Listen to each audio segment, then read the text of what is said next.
তো এই দিনে আমি আর আমার দারো বনো সাবির ভাই আর আমার সামনে বনো ইনুস ভাই আর রুবেল ভাই আমরা দারুলুম যাইয়ার তখন আমরা দেখমু কি হয় না হয়। আমরা মাদ্রাসার গেটের ভিতরে হামাই গেছি আর আমার সামনে যে বিল্ডিং এগুলি আসাম মঞ্জিলের সাইড আর এখান যে বিল্ডিং এখন ওইলিকা সবাই রাত। এই বিল্ডিংয়ের নাম হচ্ছে আসাম মঞ্জিল। এই মঞ্জিল 3টি তলা আছে, 3টি তলায় 100 উপরে কামরা আছে। এখন কামরাত 10জন করে ছাত্র তখন আপনারা হিসাব কতজন ছাত্র তখন।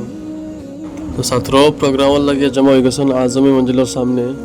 এখানে দেখতে পারি তারা বহুত ছাত্র কিন্তু সুন্দর করে দেখা যান না। আমি আপনার ধরে 2 নম্বর তলাত যাই, 2 নম্বর তলা থেকে গিয়ে দেখাই সুন্দর মতো। 2 নম্বর তলাত বহুত ছাত্র ভিড় লাগিয়ে আসছেন। আমি চেষ্টা করবো আপনাদের দেখাইবার লাগে দেখক বহুত সুন্দর সিস্টেম করে বানাইছেন আর দারো পুলিশ প্রশাসন। তো কত সময় অপেক্ষা করার পরে আপনার দেখলাম সাইড থেকে আব্দুল খালিক মাদ্রাজিয়ার দারুলুম দেওবন এর মুহতামিম হযরত মাওলানা আবুল কাসিম নোমানী সাহেব দুজন তশরিফ আনিলিছন। তো সামনে দেখতে পারি তারা মানুষ ইস্তেকবাল করে নিতরা। তো এখন ফ্ল্যাগ উদ্বোধনের টাইম হয়ে গেছে আর জাতীয় সঙ্গীত গাওয়া হইব। जनगण मंगलदायक जय हे भारत भाग्य विधाता जय हे जय हे जय हे जय जय जय जय हे। তো জাতীয় সঙ্গীত শেষ হওয়ার পরে স্টেজের মধ্যে আব্দুল খালিক মাদ্রাজি আর আবুল কাসিম নোমানী সাহেব স্টেজের মধ্যে তশরিফ আনছেন আর দারো এসপি সাহেব আর ডিসি সাহেব আছেন। প্রোগ্রাম শুরু আর কোরআনে করিমর তিলাওয়াত দিয়া। ولتعلموا عدد السنين والحساب। আমি আপনার করে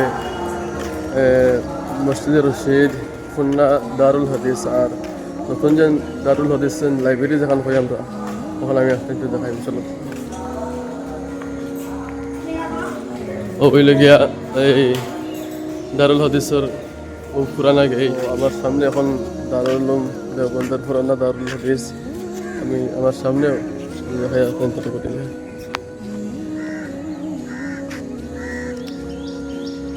খুব সুন্দর একটা জায়গা আর পুরানা এই সাইডে যত গড়াইন আছে সব পুরানা আর এখানে যত যে আছে এই ওখান আর এগুনের এই বিল্ডিং করা হচ্ছে দাঁড়া যদি তো হওয়া হয়। তো বর্তমানে এখানেও ছাত্র হয়, এখানের ভিতরে ছাত্র হয় ফল হয় আর ক্লাস হয় প্রোগ্রাম হইলে ওখানের ভিতরে বয়। আর দারুল হাদিসের এই সামনে এই গার্ডেন দেখি তারা খুব সুন্দর জায়গা। জানার বিষয়টি হচ্ছে যে আব্দুল খালিক সাহেব আমরা যারে মাদ্রাজে হই তানোর কাম রইলে গিয়া একটা যে দারে জদিদের ভিতরে গ্রিল লাগাইল ও গ্রিলের ভিতরে তাই থাকেন আর এখানে গিয়া দারুলুম মেন গেটের ভিতর আর এইসব হইলে দারে যদি এখন আমি আপনার ধরে লিয়া যাইব ওখানের ভিতরে নৌদারা হইন।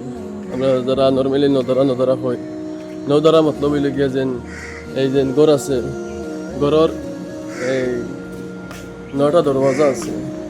তো এই যেখানোর বারিন্দাত ছাত্র 24 ঘন্টা পড়ে। তো যখন পরীক্ষার সময় হয় তখন ডিসেম্বর জানুয়ারি ফেব্রুয়ারি তা পুরো ফুল তখন ছাত্র হয়, জায়গা থাকে না। ও দেখো ওখানে যখন নৌদারা মতলব তো 9খান দরওয়াজা 1 2 3 4 5 6 7 8 9খান দরজা আছে। বর্তমানে জায়গাটা মানে ছাত্র নাই, ছাত্র এবার ডিসেম্বর জানুয়ারি ফেব্রুয়ারি যে সময় পরীক্ষার সময় এই সময় পুরা ভর্তি থাকেন, জায়গাও নেই কেন ওই লেগে নৌদারার সামনে একটা সিন দেখি তার সাথে এখানে জানাজার নামাজ পড়া হয় আর ও একটা বক্স দেখি তারা এই বক্সও খরাল রাখা হয় আর সামনে দেওয়ারি পারচা। এখানে দেওয়ারি পারচা ছাত্ররা তারা বিভিন্ন আর্ট হল করেন এর মধ্যে কম্পিটিশন হয় যার বেশি সুন্দর যার আর্ট তার এখন সামনে আনি রাখেন। সামনে আছে লালকেল্লা, কুতুব মিনার আর এই হচ্ছে ইন্ডিয়া গেট আর এর দ্বারা দিয়ে আরও বহুত কিছু মানে ইতিহাস লেখা আছে। ওই লেগে লালকেল্লা ইতিহাস লেখা আছে যে যার সব থেকে সুন্দর হইবার এখন ওই লেগিয়া এই নয়া দারুল হাদিস লাইব্রেরি যেন এখন আমি আপনাদের দেখাই মনে এখন কামরা আছে যেখানে নবী সাল্লাল্লাহু আলাইহি ওয়াসাল্লামের রুমাল রাখা আছে কিন্তু বর্তমানে এই কামরা বন্ধ করা আছে। এখানে উঠে গিয়ে এই যে দফতরে মহাসাবি আছে ওখানের উপরে দরজাটা বন্ধ। এই ঘরের ভিতরে নবী সাল্লাল্লাহু আলাইহি ওয়াসাল্লামের এই রুমাল নতুন যে লাইব্রেরি দারুল হাদিস ওখান দেখাইনি। ও হচ্ছে নতুন দারুল হাদিস লাইব্রেরি। এনে লেখা আছে দারুল হাদিস শেখুল হিন্দ লাইব্রেরি। খুবই সুন্দর। এই বিল্ডিংটা 7 তলার। আর সাইডের দিকে আপনারা দেখিতরা গার্ডেন ফুল বাগান। আর এই যত খাজুর গাছ দেখিতরা এইসব খাজুর গাছে খাজুর ধরে। আমি আপনার ধরে মসজিদের রসিদ দেখাইমু। আমার সামনে মেন গেট, খুবই সুন্দর রাস্তা। মসজিদ সাদা পাথর টাইলস করা। এখন ওই লগে মসজিদের রসিদর ভিতর। মসজিদের রসিদর সেহেন আছে খুব বড়।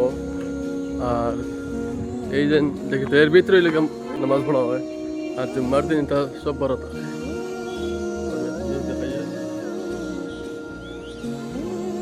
এই লেগে মসজিদের রসিদের ভিতর।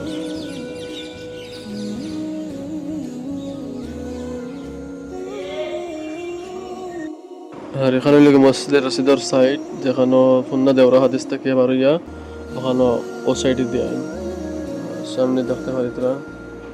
ওখানে একটা উজু স্থান আছে সুইমিং পুলের সামনে। খুবই সুন্দর জায়গা।